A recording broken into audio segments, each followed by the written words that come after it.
রে ফুটো, রাস্তা দিয়ে আসার সময় তোকে কত ডাকলাম, তুই কি শুনতে পাসনি না? না রে ভাই, আমি শুনতে পাইনি, প্লিজ ক্ষমা করে দে। আচ্ছা তুই কিভাবে ডেকেছিলিস আমাকে?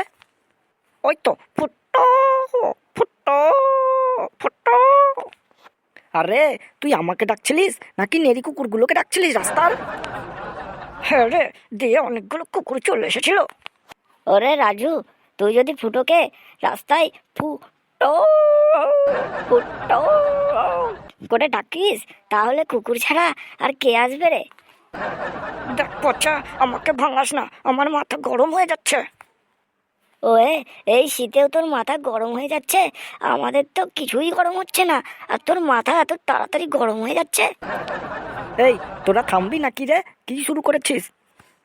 এ ফুটো, আমার না মাথায় একটা প্রশ্ন এসেছে, তোরা কি উত্তর দিতে পারবি? ওয়ে মদনা, বল দেখি শুনি। আচ্ছা বল তো, কোন মাছের মাঝের অক্ষর বাদ দিলে একটা পাখির নাম হয়? এই প্রশ্নটা আমি কোথায় যেন শুনেছি। মনে করছি, মনে করছি। ও আচ্ছা, এটা চিত্তল মাছ হবে। ওয়ে, এবার বুঝলাম, চিতল মাছের থেকে ওই তটা যদি বাদ দেওয়া হয় তাহলে চিল পাখি হচ্ছে, তাই না? এক্স্যাক্টলি। ওয়ে, কি ইংরেজি বললি? এক্স্যাক্টলি। হা হা, সামান্য ইংরেজি উচ্চারণ করতে পারে না, সে আবার আমাকে নিয়ে একটু আগে হাসছিল। ওয়ে, আমি ইংরেজি পারি না বলে সবাই আমাকে রাগায়। একদিন দেখবি আমি বড় ইংরেজি ম্যান হয়ে উঠবো। আরে পচা, ইংরেজি ম্যানটা আবার কি রে? হ্যাঁ, তোরা সবাই রাগা রাগা, কত রাগাবি রাগা না, তারপর দেখিস একদিন আমি অনেক বড় হব। এই চুপ চুপ, ওই দেখ স্যার আসছে। Good morning sir. Sir good morning. আচ্ছা, বসো বসো। কেমন আছো সবাই? ওয়ে স্যার, আমরা তো ফাটাফাটি আছি, বাট আপনাকে অনেক আজকে শার্ট লাগছে। আরে পচা, শার্ট মানে কি? স্যার ওটা শার্ট নয়, ওটা স্মার্ট হবে। ওয়ে, আমি প্রতিজ্ঞা করলাম আমি আর ইংরেজিতে কিচ্ছু বলবো না। ও আচ্ছা আচ্ছা, পচা, তোমার এই ইংরেজিগুলো ইংরেজি ম্যাডামের সামনে বলো না কেন, তাহলে তিনি অজ্ঞান হয়ে যাবেন। আচ্ছা, তোমরা সবাই পড়া করে এসেছো তো? আজকে কিন্তু ইতিহাস পড়া ধরবো তোমাদের সবাইকে। ও স্যার, আমরা সবাই পড়াশোনা করে এসেছি স্যার, কিন্তু এটাই জানি না যে আপনি কি পড়া নেবেন। আমি তো ইতিহাস পড়া নেব। আচ্ছা, তোমরা আমার একটা প্রশ্নের উত্তর দাও দেখি তো। আচ্ছা বলো তো দেখি, আজ থেকে কত কোটি বছর আগে পৃথিবীর জন্ম হয়েছিল? ও স্যার, সেই সময় যদি আমার জন্ম হতো তাহলে আমি হিসাব করে বলে দিতাম স্যার। আচ্ছা পচা, তুমি বলো দেখি। ও স্যার, মা আমাকে না পড়ায়নি এটা। এটা পড়ায়নি? তাহলে বলো তো, বাবরের বাবার নাম কি ছিল? ও স্যার, এটাও মা আমাকে পড়ায়নি স্যার। এটাও পড়ায়নি? আচ্ছা বলো তো দেখি, বক্সারের যুদ্ধ কত খ্রিস্টাব্দে হয়েছিল? ও স্যার, থাক থাক, বুঝে গেছি, তোমার মা এটা পড়ায়নি তাই তো? না স্যার, এটা তো বাবা পড়াতো, তাই বাবা পড়ায়নি স্যার। ফাঁকি মারা ছাড়া তোমাদের কোনো কাজ নেই নাকি? আচ্ছা মদনা, তুমি বলো এবার। কি স্যার?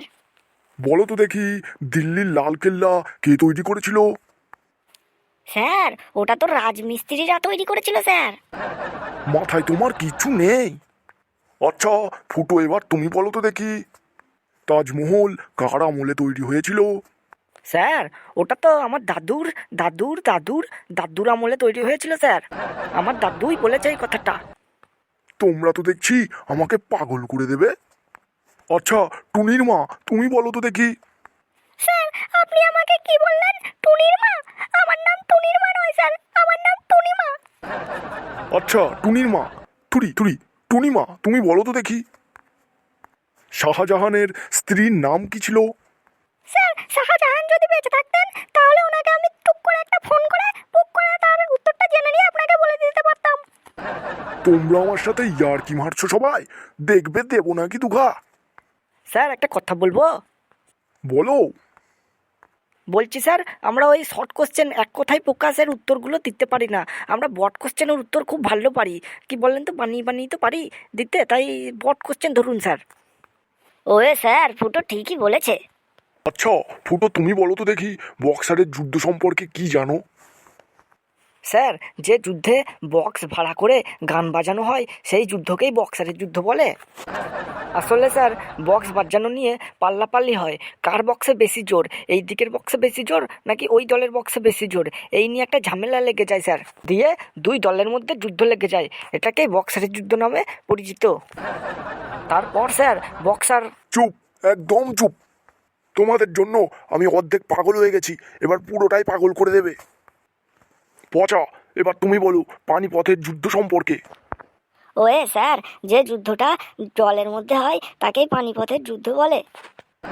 পানিপথের যুদ্ধ সম্পর্কে বলতে গেলে আগে দুটো দলের কথা বলতে হবে স্যার। তাদের সৈনিক আগে রেডি থাকতে হবে, তারপর একটা দুম করে আওয়াজ হবে, সেই সময় লড়াইটা শুরু করতে হয়েছিল। তারপর এই দলের সৈনিক ওই দলের সৈনিকদের মধ্যে একটা বিরাট যুদ্ধ বেঁধে যায়। দুম দাম টুং টাং আ উ এরকম আওয়াজ হতেই থাকে। একটা সৈনিক একটা সৈনিকের গলা তো কেটেই নিল, তারপর একজনের চাকু একজনের পেটে ঢুকিয়ে দিচ্ছে।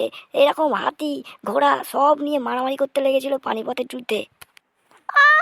কি হলো, তুমি আবার হঠাৎ চিল্লালে কেন? স্যার, ওই যুদ্ধে একটা সৈনিকের গায়ে যে চাকুটা লাগলো, ওই চাকু লাগার আওয়াজটাই করলাম স্যার। হায় ভগবান! ওরে স্যার, আমার যুদ্ধ কিন্তু শেষ হয়নি, সবে কিন্তু শুরু করেছি। তারপর স্যার ওই যুদ্ধ সারা রাত ধরে চলেছিল। কখনো আ কখনো উ কখনো হসু কখনো দীর্ঘ, কত রকমের আওয়াজে সবাই চিল্লামিল্লি করতে লেগেছিল। তারপর থামো তুমি। ওই স্যার, থামলে হবে না, পানিপথের যুদ্ধ চলছে তো। ওই দেখুন স্যার, একটা বোমা উড়ে পড়লো। তারপরে স্যার ওই দেখুন স্যার, মারামারি চলছে স্যার, যুদ্ধ বিশাল লেগে গেছে স্যার, প্লিজ থামাবেন না স্যার। প্লিজ থামো। না স্যার, ওই দেখুন ঘোড়ার গাড়ি করে রাজা আসছে। ওই যে গোলা বারুদ পড়লো রাজার গাড়িতে স্যার, এবার রাজা মরে যাবে, পানিপথের যুদ্ধে রাজা মরে যাবে। বাবর ছিলেন তো, হ্যাঁ ওই বাবর মরে যাবে স্যার। তুমি থামো প্লিজ। এই স্যারের কি হলো রে? আমাকে কেউ টিচার্স রুমে দিয়ে এসো। ওয়ে বন্ধুরা, গল্পটা এখানেই শেষ হলো। কেমন লাগলো কিন্তু জানাবেন, আর comment please please please comment করুন না যদি ভালো লাগে। আর হ্যাঁ, সাবস্ক্রাইবটা করুন প্লিজ প্লিজ প্লিজ। চললি, টাটা, ভালো থাকবেন।